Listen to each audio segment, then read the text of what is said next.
My name is Candace Reed, 29 years old. My family never saw me as enough. At our last family dinner in Greenwich, I handed my parents the invitation to my engagement party. Their response, they called it a circus, laughed in my face, and tore it to shreds right there at the table. My brother smirked, tossing the pieces into the trash as if they meant nothing. Their words cut deep, sharp, cold like a blade twisting in my chest. They didn't just reject my moment. They rejected me once again in front of everyone. I stood there, cheeks burning while my cousins whispered, and my aunt looked away. But I didn't cry. I didn't beg. Instead, I made a promise to myself they'd regret this. I'd show them who I really am. Months later, they froze when they saw me walking down the aisle at a $15 million Miami mansion broadcast nationwide. They sent a desperate text. "Can we come?" My answer, just 3 words. Want to know what they were? This story is only beginning. Before we dive into my story, tell me, what time are you watching this and from which city? Who knows? We might actually be very close to each other. Growing up in Greenwich, I was always in Seth's shadow. My parents treated our home like a stage, and my brother Seth was the star. He'd bring home awards from finance competitions, and Mom and Dad would beam their voices loud with praise at every dinner party. "He's going places," Dad would say, his eyes fixed on Seth. Me, I was the afterthought, sitting quietly at the table, my sketches and school projects ignored. By my late 20s, I'd learned to expect it. Seth, in his early 30s, was their pride. His promotions at a Wall Street firm were all they talked about. I'd hear, "Why can't you be more like him for Mom?" Her tone sharp, like I was a disappointment they had to endure. It wasn't just words. At family gatherings, they'd parade Seth's achievements to neighbors and friends while my name barely came up. Once I overheard Dad tell an uncle, "Candace is fine, but she's no match for her brother." It stung, but I swallowed the hurt. My escape was my grandmother's house, a cozy place down the road. Grandma never compared me to anyone. She'd sit with me on her porch, teaching me to value myself. "You're enough, Candace," she'd say, her hands gentle on mine as we potted plants together.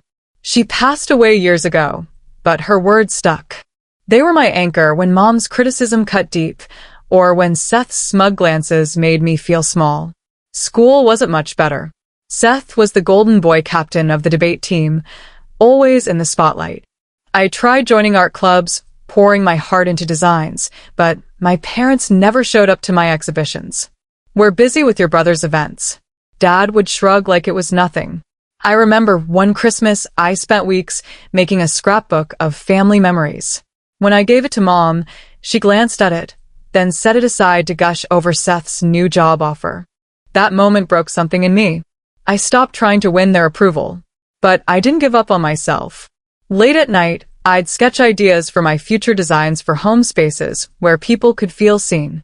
I started taking freelance design jobs, small gigs that gave me a spark of pride. Grandma's voice echoed in my head. "Your worth isn't their applause."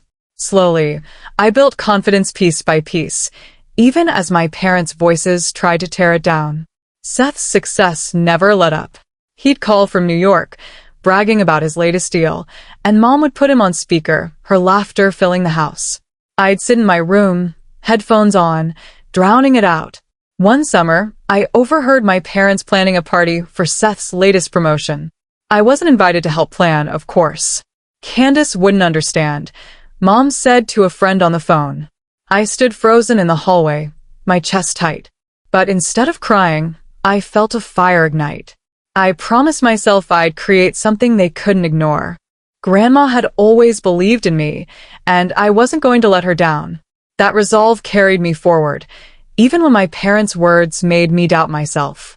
I wasn't invisible. I was just waiting for my moment.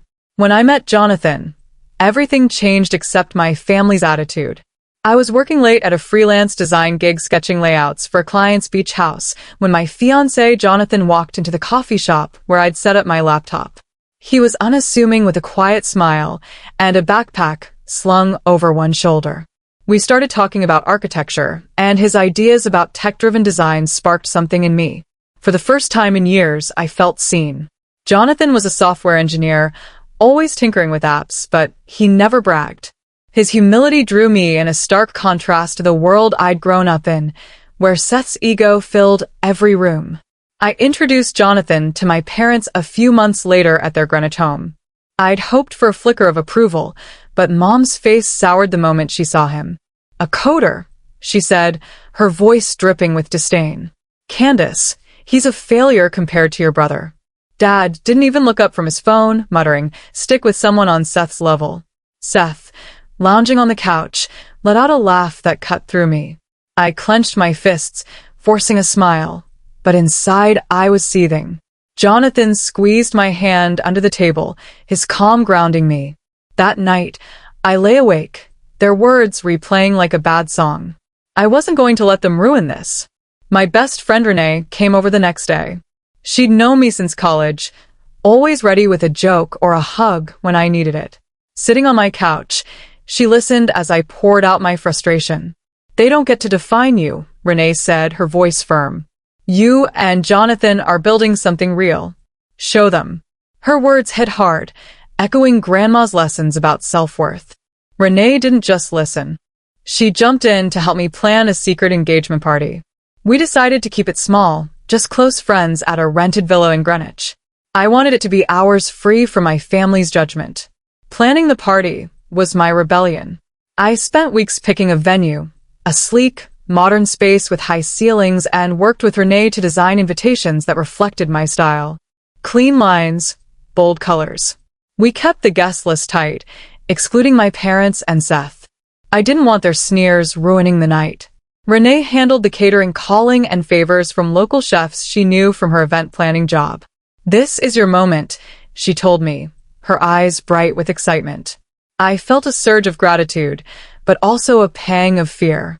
What if my family found out and crashed it? The secrecy was exhausting. I'd catch myself glancing at my phone, expecting a snide text from Seth or a lecture from Mom. Once I ran into Dad at the grocery store, "Heard you're planning something." He said, his tone mocking, "Don't embarrass us." I walked away, my heart pounding, but I didn't tell him a thing. Jonathan noticed my stress and pulled me aside. One evening, "We're doing this for us," he said, his voice steady. "Let them talk." His confidence fueled mine, but the hurt lingered. I'd spent my life trying to prove myself to them, and they still saw me as less. Renee kept me grounded. One afternoon, we sat in a cafe finalizing the party details. She showed me a playlist she'd curated full of songs that made me smile. "This is about you and Jonathan," she reminded me, pushing a coffee cup toward me. I nodded, but my mind wandered to the whispers I'd heard at a family friend's barbecue. Candace's fiancé is a nobody, and Aunt had said loud enough for me to hear. I pushed the memory away, focusing on the plans. The engagement party wasn't just a celebration. It was my first step toward taking control. As the party date neared, I felt torn. Part of me wanted to invite my parents to give them one last chance to show up for me. But every time I considered it, I remembered their laughter, their dismissal. I didn't tell them the date or place. Instead, I poured my energy into making the night perfect. Jonathan and I chose a simple ring design together, a symbol of our commitment. Renee helped me pick a dress, something elegant but not flashy. "You're going to shine," she said, squeezing my shoulder. I wanted to believe her, but doubt gnawed at me. Would this be enough to quiet their voices? The night before the party, I sat alone in my apartment staring at the guest list. My parents' names weren't on it, and neither was Seth's. It felt final, like I was drawing a line. I thought of Grandma, how she'd tell me to stand tall. I wasn't just planning a party. I was building a life they couldn't touch. Jonathan texted me, "We've got this." I smiled, feeling a spark of hope. The engagement party was my chance to start fresh, to show myself I didn't need their approval. But deep down, I knew this was only the beginning. A few months later, my engagement party took place. The villa in Greenwich was perfect, small, elegant, with just enough space for 50 guests. Jonathan and I stood at the entrance, greeting friends who arrived with warm smiles and congratulations. Renee was there mingling with the crowd, her laughter cutting through the soft music. The night felt like ours, a bubble of joy away from the weight of my family's judgment. I wore the dress Renee had helped me pick, a simple ivory gown that hugged my frame, and Jonathan looked sharp in a tailored suit. We clinked glasses, toasting to our future, and for a moment, I let myself believe nothing could ruin it. But my family had other plans. They weren't invited. No way I'd let them taint this night. But word travels fast in Greenwich. My cousin Lisa, who'd been at the dinner where Mom and Dad shredded my invitation, must have spilled the details. By noon, my phone buzzed with a text from Seth. "Nice. Try with your little party. Hope it's not a total flop." His words were like a punch, but I didn't respond. Then came Mom's call. I let it go to voicemail, her voice sharp through the speaker. "Candace, this is embarrassing. You're making a spectacle." Dad followed up with a text. "Don't expect us to show up to this nonsense." I stared at my phone, my stomach twisting. They hadn't changed, not one bit. The party went on, and I pushed their messages out of my mind. Guests danced. The caterers served bite-sized appetizers, and Jonathan pulled me onto the dance floor for a slow spin. His hand on my waist steadied me, but I couldn't shake the sting of their words. Later, as I sipped champagne with Renee, my phone lit up again. "Another cousin. Mark texted her about your party. Your parents are telling everyone it's a joke." I showed Jonathan, my jaw tight. He read it, then looked at me. "They don't matter tonight," he said, his voice firm. I nodded, but the hurt lingered sharp and raw. That night, lying in bed, I replayed their messages. Seth's smirk, Mom's condescension, Dad's dismissal. They thought they could keep me small, but instead of breaking, I felt a fire grow. Jonathan sat beside me, scrolling through venue options on his laptop. "What if we take this bigger?" he said, his eyes bright. "A wedding they can't ignore." I caught his excitement, my mind racing. Miami bold, glamorous, the opposite of Greenwich's stuffy vibe. We'd make it unforgettable, a statement they'd see from miles away. I grabbed my notebook, sketching ideas for a venue that would leave them speechless. The next morning, I called a planner in Miami, someone Renee had recommended from her event contacts.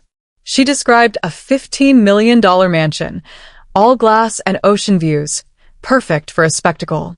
Jonathan and I agreed to keep it secret, no leaks to family, no hints to anyone who might talk. We set a date months away, giving us time to plan every detail. I spent hours researching vendors from florists to videographers, wanting every moment to shine. Jonathan handled the budget, his calm confidence making it feel possible. "This is for us," he reminded me, kissing my forehead.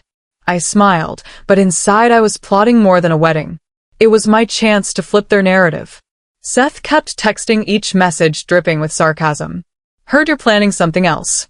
Good luck topping my last gala," he wrote. I didn't reply, but his words fueled me. Mom called again, leaving another voicemail. "Candace, stopped this foolishness. You're out of your depth."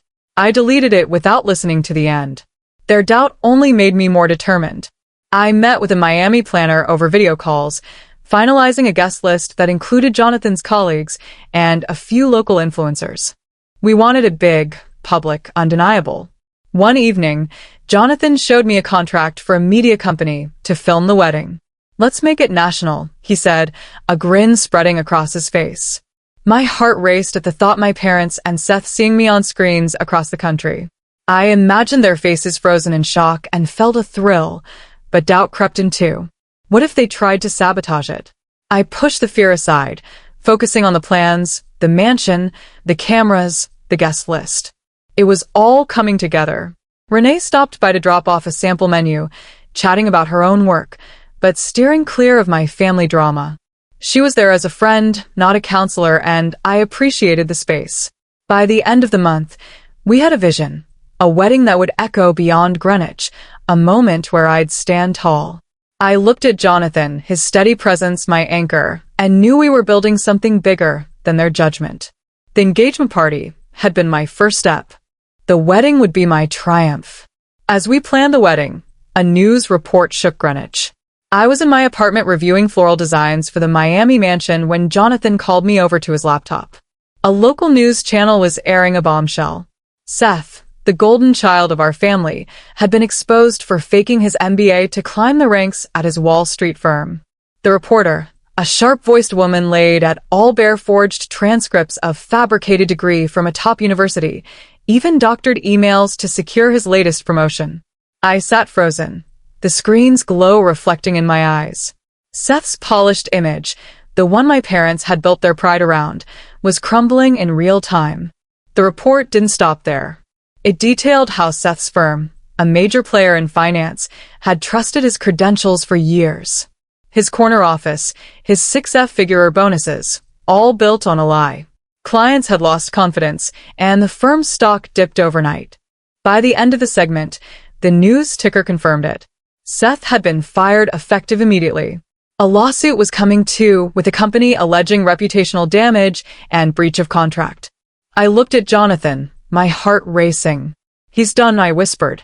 Jonathan nodded, his expression calm but serious. "This changes things," he said, closing the laptop. I expected a call from Mom or Dad, some kind of defense for their favorite son. Instead, my phone stayed silent. I later heard from a family friend that my parents were holed up at home dodging neighbors' questions. Seth's name, once a badge of honor in Greenwich, was now a punchline at country club brunches. Part of me felt a flicker of satisfaction. He'd mocked my engagement party, called it a flop. Now he was the one falling apart. But another part of me ached. This was my brother, and his collapse was tearing at the family's facade. Jonathan and I didn't pause our plans. The wedding was our focus, and we kept it locked tight. No one in Greenwich, not even my cousins, knew we were planning a spectacle in Miami. I spent mornings on calls with the planner confirming details. A grand staircase for the ceremony, a live band for the reception cameras to capture every moment. Jonathan worked late coordinating with the media company to ensure the broadcast would hit national networks. "Let's keep it quiet until the day," he said, his voice steady. I agreed, determined to protect our vision from prying eyes. The news about Seth spread like wildfire. Local papers ran follow-up stories quoting former colleagues who'd suspected his credentials were too perfect. A Greenwich gossip blog posted a scathing piece calling him the fraud who fooled us all. I read it in secret, my stomach twisting. Mom finally texted me not to apologize, but to vent. "Your brother's going through enough. Don't make this about you." I stared at her words, my thumb hovering over the reply button. She still saw me as the problem. I put the phone down, refusing to engage. Jonathan sensed my tension. One evening, he pulled me onto the couch, his arm around me. "We're building something bigger than their drama," he said. I nodded, leaning into him. His tech work was a mystery to most. Everyone assumed he was just a coder scraping by. We let them think that his real success, the kind that could fund a $15 million venue, stayed our secret. It was our ace, one we'd play when the time was right. For now, I focused on the wedding sketching table settings and choosing fabrics that would dazzle under Miami's lights. The fallout from Seth's scandal kept churning. His firm's lawsuit demanded repayment of bonuses, claiming he'd misled investors. Social media lit up with memes, some cruel, some mocking his tailored suits and smug grin. I overheard a neighbor at the market say, "The Reeds are finished in this town." It stung, but I didn't defend them. They'd chosen Seth over me my whole life. Now they were paying for it. Still, I didn't gloat. I had my own path to carve. Late at night, I'd sit with Jonathan reviewing vendor contracts. We booked a top florist from Miami, someone who'd worked celebrity weddings. The planner sent photos of the mansion's oceanfront terrace, where we'd exchange vows. Every detail felt like a step towards something unstoppable. But doubt crept in. Would Seth or my parents try to derail us? I pushed it aside, focusing on the task. Jonathan's quiet strength kept me grounded. "They can't touch us," he said. One night, his hand over mine. I believed him. As the wedding date loomed, I felt a shift. Seth's downfall had cracked the foundation of my parents' pride. They were quieter now, their usual boasts absent from neighborhood gatherings. I didn't reach out. Instead, I poured my energy into the Miami plans, imagining the moment we'd step into the spotlight. The cameras, the guests, the mansion. It was all falling into place. This wasn't just a wedding. It was my answer to years of being overlooked.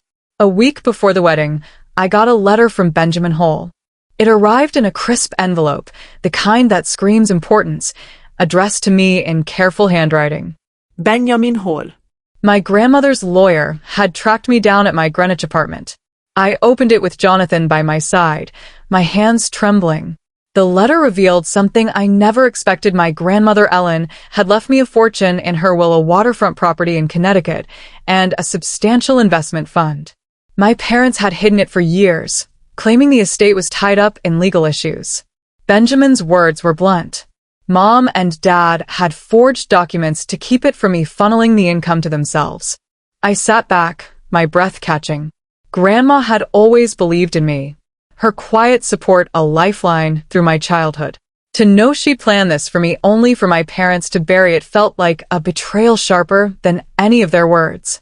Jonathan read the letter over my shoulder, his jaw tight. "They stole from you," he said, his voice low. I nodded, too stunned to speak. Benjamin's letter included a court date next week, cutting it close to our wedding. He had uncovered the fraud through a routine audit and was ready to challenge my parents in court to restore what was mine. That same day, another letter arrived, this one from Irene Brooks, my grandmother's friend. Irene's handwriting was warm, familiar, like the hug she'd given me at Grandma's house. She wrote about Ellen's love for me, how she'd spent hours talking about my dreams, my sketches, my determination. "Your grandmother wanted you to have freedom," Irene wrote. "She knew you'd build something extraordinary." A photo slipped out of the envelope. Me and Grandma laughing in her garden years ago. Tears stung my eyes. I hadn't just been an afterthought to her. I called Benjamin that afternoon. His voice was steady, professional as he explained the legal battle ahead. My parents had used the property's rental income for their lifestyle vacations, Seth's fancy car, their country club dues. The investment fund meant to secure my future had been drained to cover their debts. Benjamin had filed a lawsuit accusing them of fraud and breach of fiduciary duty. "The court will rule in your favor," he assured me. "The evidence is ironclad." I hung up, my mind spinning. This wasn't just about money. It was about justice, about Grandma's trust in me. Jonathan and I met Benjamin at his office 2 days later. He laid out the documents, Ellen's original will signed and notarized, naming me as the sole heir to her estate. My parents' forged version, which they'd submitted to a probate court, left everything to them. The discrepancy was glaring, caught only because Irene had tipped Benjamin off after hearing my parents brag at a social event. I gripped Jonathan's hand, anger mixing with relief. "How could they do this?" I asked. Benjamin shook his head. "Greed makes people bold," he said. The court hearing came fast, just 3 days before our flight to Miami. I sat in the Greenwich courthouse, my heart pounding as Mom and Dad took the stand. They didn't look at me, their faces pale under the judge's scrutiny. The evidence, bank records, forged signatures, emails between them, plotting to hide the will piled up like a house of cards collapsing. The judge's ruling was swift. The estate and fund were mine, effective immediately. My parents were ordered to repay every cent they'd taken, a sum that would their finances. As we left the courtroom, Dad tried to speak, but I walked past, my head high. Irene called me that evening, her voice soft but firm. "Ellen would be proud," she said. I clutched the phone, picturing Grandma's smile. Irene shared more memories, how Ellen had saved for me, believing I'd outshine the family's expectations. It felt like a gift, her love reaching across years to lift me up. I thanked Irene, promising to visit after the wedding. Her letter and the photo now sat on my desk, a reminder of who I was fighting for. Back at home, Jonathan and I finalized the wedding plans. The Miami mansion was ready. The cameras booked, the guest list locked. My parents' defeat in court hadn't softened their stance. They sent no apologies, no outreach. Seth, still reeling from his own scandal, stayed silent, too. I didn't care. The estate gave me more than wealth. It gave me closure. Grandma's belief in me was real, and I was ready to step into the life she'd wanted for me. The wedding would be my moment, not theirs. The day of my wedding arrived in Miami. The $15 million mansion sparkled under the sun, its glass walls reflecting the ocean's blue. Cameras from a national network buzzed around, capturing every detail for a live broadcast. A-list actors mingled with tech mogul and local entrepreneurs, their laughter blending with the live band's music. I stood at the top of the grand staircase, my gown flowing a design I'd sketched myself. Renee, radiant in a sapphire dress, adjusted my veil, her smile wide. "You're a vision," she whispered. I took a deep breath, ready to walk into the life I'd built. Jonathan waited at the altar, his suit sharp, his eyes locked on mine. As I stepped forward, the crowd hushed and the cameras zoomed in. Before we exchanged vows, Jonathan took the microphone, his voice steady, but commanding attention.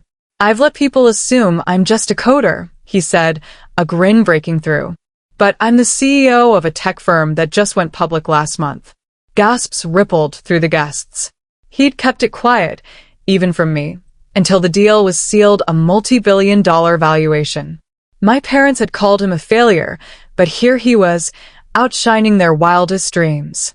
I stared at him, pride swelling in my chest. The ceremony was flawless. We exchanged rings, simple bands we'd chosen together, and sealed our vows with a kiss that felt like a promise to the world. The reception kicked off with champagne and dancing, the mansion's terrace alive with energy.